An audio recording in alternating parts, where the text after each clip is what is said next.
Bonjour à tous et bienvenue dans une petite vidéo pour la sortie d'un nouveau, c'est rare, un nouveau supplément en anglais de Warhammer, donc, qui est le Dwarves Player Guide, donc le guide du joueur pour les nains, qui est sorti hier, donc en pre-order.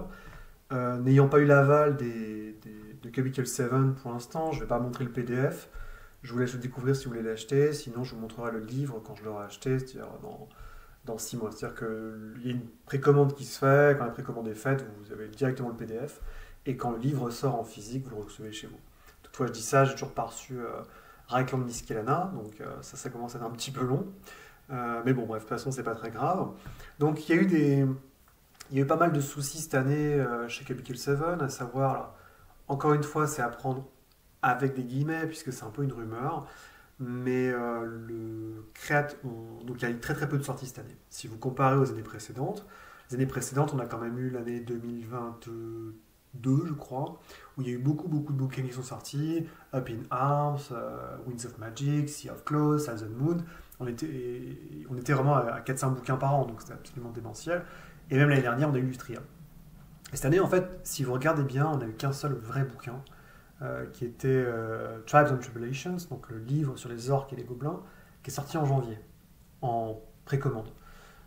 Et c'est le seul vrai bouquin qu'on ait eu. Et il y a eu beaucoup, beaucoup, beaucoup, beaucoup de supputations sur la raison. L'une des principales idées, c'était que, en fait, Games Workshop sortant un nouveau jeu, un jeu de société, un jeu de figurines, qui s'appelait The Old World, qui revenait à l'époque de Trois Empereurs pour faire des figurines. L'idée, c'était que les gens disaient, bah, on sort en fait un bouquin uniquement par rapport aux armées. Donc le bouquin sur les orques est sorti en même temps que le bouquin sur les armées. Et on se dit, bah là les nains sont sortis, donc il y a le bouquin des nains qui sort.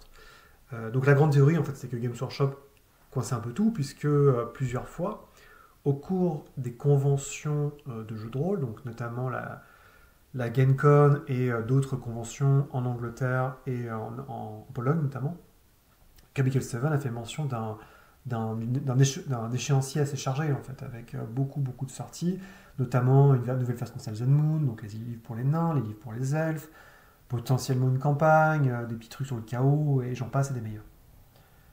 Donc l'idée c'était que Games Workshop était le grand méchant.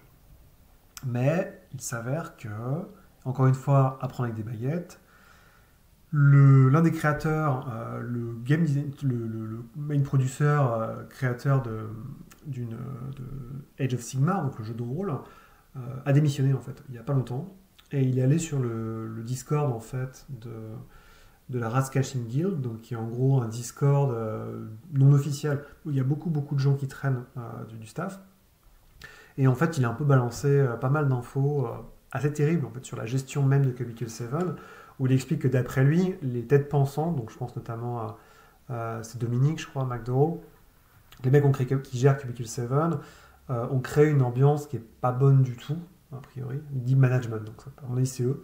Parce que Cubicle 7, ils sont qu'une trentaine, mais il expliquait qu'en un an, il y a 10 personnes qui sont barrées sur 30, qu'il y a un peu une atmosphère de délation, et qu'en fait, il y a vraiment des soucis en interne assez terribles, ce qui fait que lui, il a passé la pire année dans la boîte et il a démissionné. On sait aussi qu'avant, les époux Lowe, donc Eddie Lowe, sa femme, qui étaient les concepteurs, enfin, qui avaient bossé sur le bouquin de base et le début de la campagne impériale, sont claqués la porte, que Graham Davis a claqué la porte. Graham Davis est le concepteur de la campagne impériale à l'origine.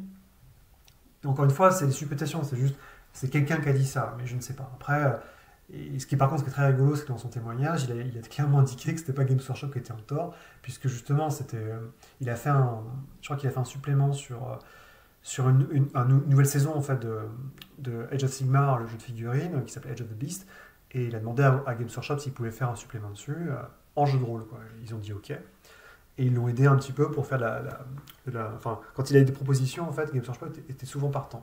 Donc je sais pas trop, je sais pas qui a raison, qui a tort, mais clairement les soucis en interne ont l'air assez fréquents.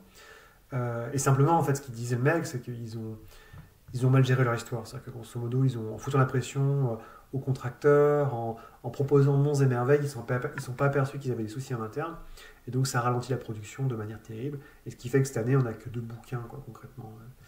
Et là, ça me fait un peu penser à certains soucis.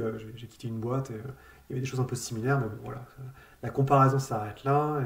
Et je finis ma digression pour vous dire que j'espère que maintenant, avec la sortie en tout cas du bouquin sur les nains, ça va repartir. Donc le livre sur les nains est l'un des premiers, c'est le premier livre d'un diptyque. Il va y avoir, donc là c'est un livre pour les joueurs, et il va y avoir un livre pour les MJ. Donc en gros le livre pour les joueurs c'est purement des éléments de jeu pour les joueurs, donc ça veut dire comment interpréter un nain, comment créer un nain, des carrières spéciales, le runesmithing, donc la magie runique, j'en passe et des meilleurs, beaucoup d'équipements. Donc ça c'est vraiment, c'est comme dans Donjon en fait, c'est vraiment des bouquins qui peuvent être utilisés par vos joueurs. Il y a très très peu de spoilers, il y a un spoiler qui est malvenu dans le bouquin, j'en reparlerai. Mais sinon c'est purement utilisable sans aucun problème par vos joueurs s'ils veulent créer des nains. Évidemment on se doute que c'est vous le MJ qui va l'acheter, parce que c'est là la loi des CL. L'idée, c'est qu'en fait, le bouquin MJ, lui, sera consacré au setting. Donc, il va vous donner un setting qui sera, à mon avis, le royaume nain, donc, qui est le principal royaume, en fait, des nains dans les montagnes du bout du monde. Et il y aura pareil pour les elfes. Il y aura un guide du genre pour les elfes, puis un guide du MJ qui va... je crois que c'est Cochis, j'ai plus le nom, mais l'un des deux royaumes du Talan, en fait, qui sera décrit. Encore une fois, je ne suis pas un expert du lore Warhammer, donc je peux dire des bêtises. Je n'ai que tout ce que j'ai, tout ce que j'ai, c'est ce que j'ai sous les yeux, en fait, concrètement. Et du coup, ça c'est une politique qui a été lancée par Cubicle 7, déjà sur Imperium Malegnantum, où on apparaît avec les joueurs. C'est-à-dire que les joueurs, il y a un bouquin par exemple pour les inquisiteurs, pour les joueurs, et après il y aura un bouquin pour les MJ inquisiteurs. Et ils vont faire ça pour les 4 subclasses, en fait, je crois que c'est des espèces de carrières que peuvent incarner vos joueurs dans le jeu Imperium Malegnantum. C'est pas un mauvais système, quelque part, après ça permet aussi de faire plus de sous. Mais effectivement, là on est quand même sur un bouquin qui fait 144 pages, et on peut estimer que l'autre fera aussi 144 pages, donc c'est un bon compromis plutôt que faire un paveton ou couper un peu dans le lard. Donc sans plus attendre, je vais faire un peu comme ce que j'ai fait pour Symbaroum sur PDF d'Agriela. Je vais juste vous faire un tour d'horizon rapide de ce que j'y ai trouvé, de ce que j'ai vu. C'est un bouquin, comme je disais, qui fait à peu près 140 pages. Il y a la grosse première partie qui fait à peu près 30 pages, c'est vraiment sur les royaumes nains. Donc c'est vous expliquer l'historique, enfin il y a un aperçu, puis l'historique de, comment dire, de Karaz, c'est Karaz encore, Anzor, je sais plus, encore, pardon, qui est le royaume des nains, comment l'histoire des nains, comment ils sont apparus, l'âge d'or, puis la chute, la guerre avec les elfes, les assauts des Scavel, les assauts des peaux vertes, et peu à peu la scission, avec certains nains qui sont partis vers l'ouest, des nains qui après ont aidé l'Empire, et qui sont allés, avec Sigmar notamment, et qui sont allés ensuite s'installer dans l'Empire. Donc c'est plutôt bien fait, enfin moi je dirais encore une fois, je suis assez béotien en la matière, donc c'est quand même assez agréable d'avoir un tour d'horizon assez dense des nains, même s'il y a des fois il y a un peu quand même sur la fin les suites un peu à la Warhammer, enfin c'est un historique, hein, donc les suites de bataille contre les contes vampires et tout y quanti. Et une fresque, une chronologie de pages, hein, ils font souvent ça dans les bouquins, avec selon le calendrier impérial ce qui s'est passé. Il y a une petite partie sur comment se battre, enfin l'aventure en fait, adventuring, donc si vous voulez jouer dans le royaume nain, qu'est-ce que vous pouvez rencontrer comme challenge, qu'est-ce que vous pouvez rencontrer comme récompense, quels sont les dangers, quelles sont les menaces. C'est plutôt sympa et pas mal foutu, ça vous met aussi au contact avec comment ça marche simplement au jour le jour chez les nains, avec notamment une description politique en fait, des forces en puissance. Il y a quelques petits aspects sur les nains du Nord, donc les nains qui sont un peu en autarcie, coincés dans la montagne là-bas sur des terres très hostiles. Et aussi les relations qu'entretient justement le royaume nain avec les nains de l'Empire, les nains du Nord et l'Empire des humains en soi. Voilà, ça c'est vraiment la grosse introduction, la vue d'ensemble. Et ensuite on a un chapitre qui s'appelle Les enfants de Grugny qui lui explique comment jouer un nain. Alors il n'y a rien de mécanique, c'est uniquement il n'y a pas de règle, quoi. C'est juste du descriptif, mais on vous dit tout, c'est-à-dire l'âge, donc la biologie, quand est-ce qu'on devient adulte, jusqu'à quel âge ils vont, comment est-ce qu'un nain se différencie dans la société, donc le système de gloire, leur réputation, l'honneur bien évidemment, de longues paragraphes sur les barbes, sur les noms des clans, les différents clans qui existent, et voilà, c'est vraiment une sorte d'autopsie généraliste de la vie des nains, avec bien évidemment tout un truc sur le livre des rancunes qui est très rigolo. très très long avec les différents livres, donc le livre des rancunes, le livre des dettes, le livre des ancêtres, le livre des remembrance, donc du souvenir, pour les nains qui ont été très très forts. Et il y a même des trucs sur la nourriture, en fait, qu'est-ce qu'ils mangent, il y a aussi la justice, c'est plutôt bien foutu, encore une fois, c'est une grosse dizaine de pages, mais je pense que pour un joueur qui se pose pas mal, on a souvent des joueurs en fait, qui se posent des questions sur comment je joue, enfin, s'ils connaissent pas l'univers, on dit bon bah ok, tu joues un nain, c'est le référence, je sais pas, c'est Dungeon Meshi ou c'est le Seigneur des Anneaux, comment est-ce que les nains de Warhammer se différencient quoi. C'est vrai que dans le bouquin de base, il n'y a pas grand chose quoi, donc c'est plutôt sympa d'ajouter une sorte de coloration par rapport à tout ça. Ensuite, on a le méga chapitre qui fait quasiment la moitié du bouquin, qui est consacré aux carrières. Alors, c'est pas exactement les carrières, c'est tous les éléments mécaniques pour créer un personnage nain. Donc, avant les carrières, on va avoir comment générer un nom nain, donc, parce que les nains, ils ont un prénom, un nom de famille, un nom de clan et un surnom. Il y a des étapes de génération, évidemment. Vous avez l'origine, donc il y a pas mal d'origines différentes, hein, comme d'habitude, qui vous donnent des compétences spécifiques. On a beaucoup de caracs, on a la cité principale des ingénieurs, si vous voulez jouer un nain du Nord, si vous voulez jouer un nain de l'Empire. Il y a beaucoup de trucs, c'est plutôt pas mal, évidemment il n'y a pas les nains du chaos. Il y a un gros aparté sur la langue, le Casalide, avec un dictionnaire qui va bien, évidemment. Un dictionnaire qui fait quand même 4 pages, donc c'est plutôt pas mal. Et après, on arrive sur la fameuse table de génération aléatoire de carrière. Si vous voulez créer un perso en lançant un dé, en incorporant toutes les nouvelles carrières qui vont être offertes, et elles sont découpées selon les 11 origines qui sont présentes dans le bouquin, donc ça c'est assez rigolo. Et enfin, on arrive vraiment au dur, quoi, donc aux carrières. Alors les carrières, il y a deux choses. Ils ont ajouté un nouveau système qui est les... J'ai pas un nom, mais... En gros, c'est les carrières mises à jour, moi j'appelle ça les mini-carrières, ou les carrières alternatives. Donc l'idée c'est que par exemple, vous voulez être ingénieur nain. Donc il y a une page sur un ingénieur nain. Dans cette page, on vous dit, tu commences niveau 1, tu es apprenti ingénieur. Ça ne change pas. Quand tu passes niveau 2, tu peux rester ingénieur standard tel qu'il est dans le bouquin de base, ou tu peux prendre le chemin alternatif proposé dans le livre des genres des nains. Et celui-là, ça te permet, donc au niveau 2, en fait, tu deviens ingénieur de guilde. C'est-à-dire que tu es l'ingénieur d'une guilde naine reconnue. Les modifications de caractéristiques restent les mêmes, ça ne change pas. Par contre, les compétences, les possessions et les talents sont différents. Puisqu'ils vont intégrer forcément des talents un peu différents de la norme et surtout des talents qui ont été créés dans ce bouquin-là. Donc en gros, les nouvelles carrières qui sont présentes mélangent des talents ou des compétences du livre de base. Du livre de base et aussi du livre des nains. Donc par exemple, et si vous passez guild engineer, donc ingénieur de guilde, quand vous passez niveau 3, vous pouvez continuer, soit vous dites ok je redeviens ingénieur comme dans le bouquin de base niveau 3, donc maître ingénieur, ou alors je prends l'une des carrières alternatives qui sont proposées, là c'est par exemple ingénieur paria. Niveau 3 je peux devenir ingénieur paria, donc en gros c'est des ingénieurs qui ont été bannis du royaume nain, ou peut devenir Sky Pilot, donc le pilote de l'air pour naviguer sur des ballons, contrôler des ballons ou des gyrocoptères.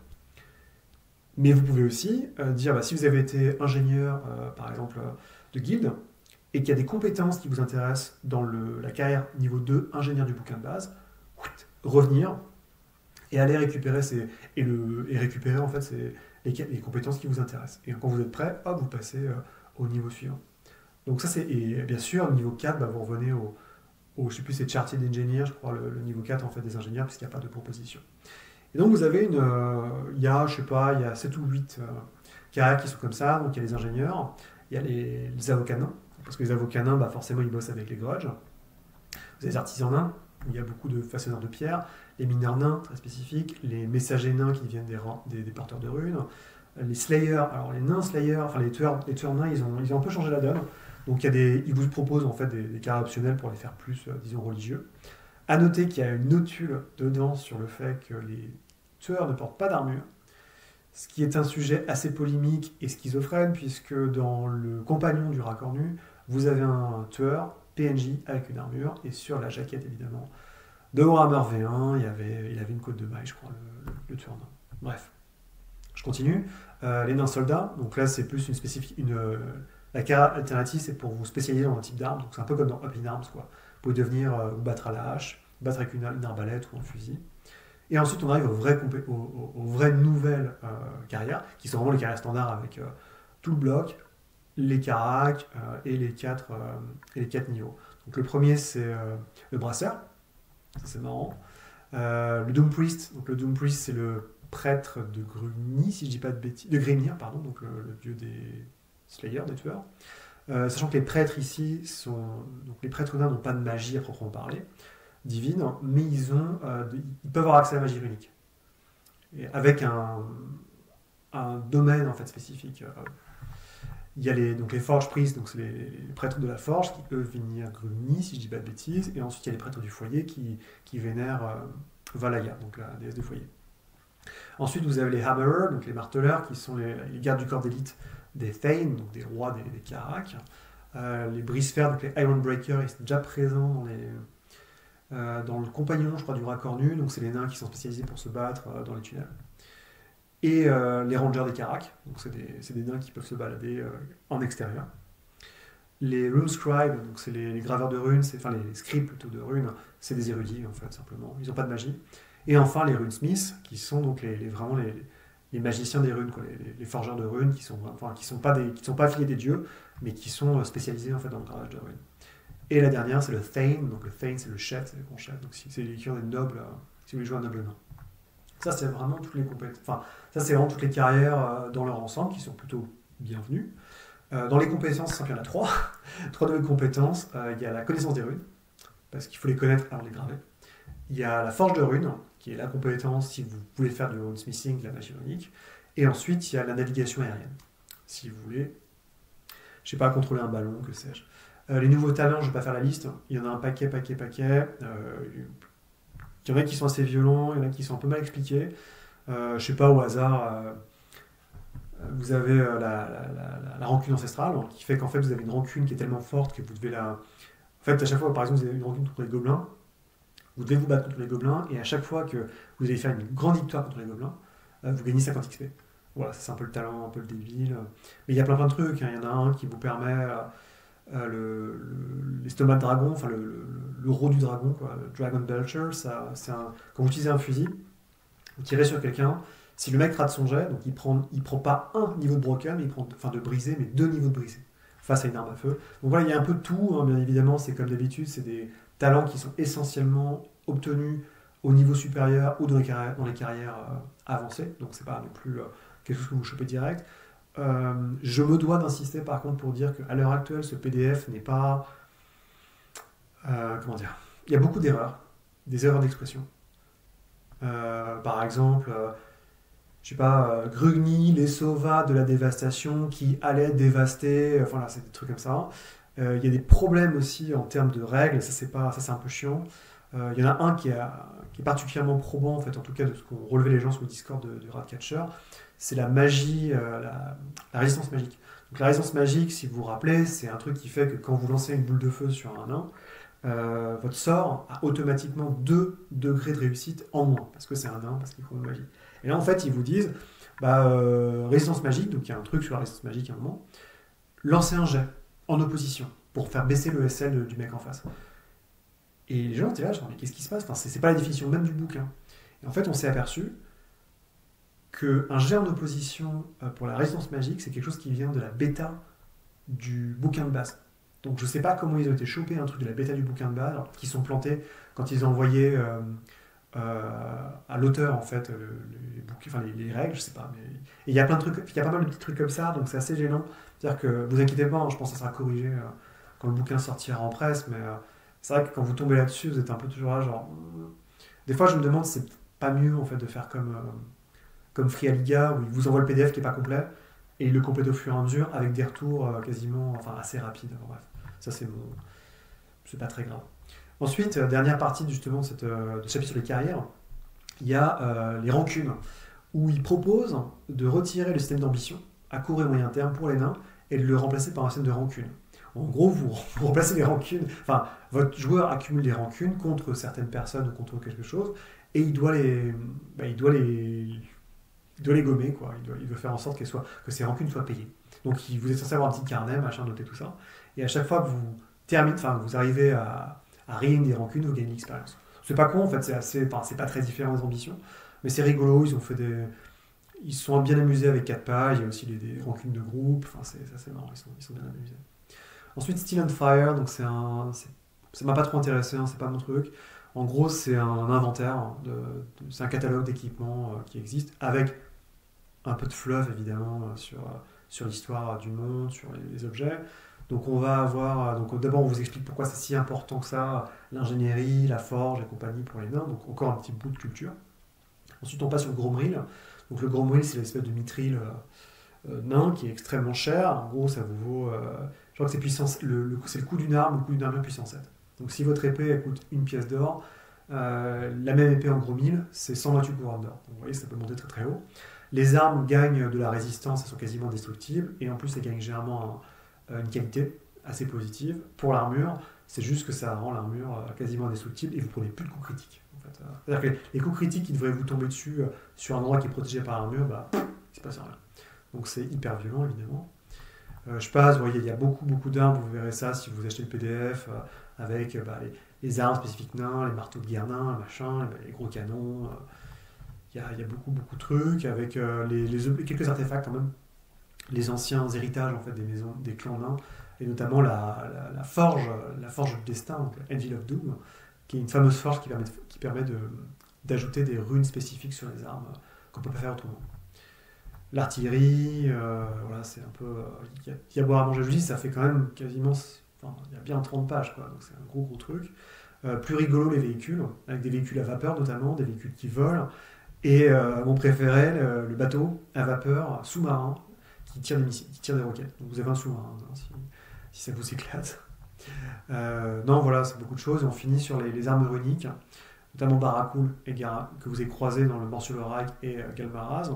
Il y a un petit spoiler sur Galmaraz, donc je ne conseille pas aux joueurs de dire ça, puisqu'il vous révèle la fin de la campagne. Quoi. Comme d'hab. Enfin, c'est pas très méchant, mais bon, c'est pas terrible. Quoi. Ne pas lancer ça dans un livre pour les joueurs.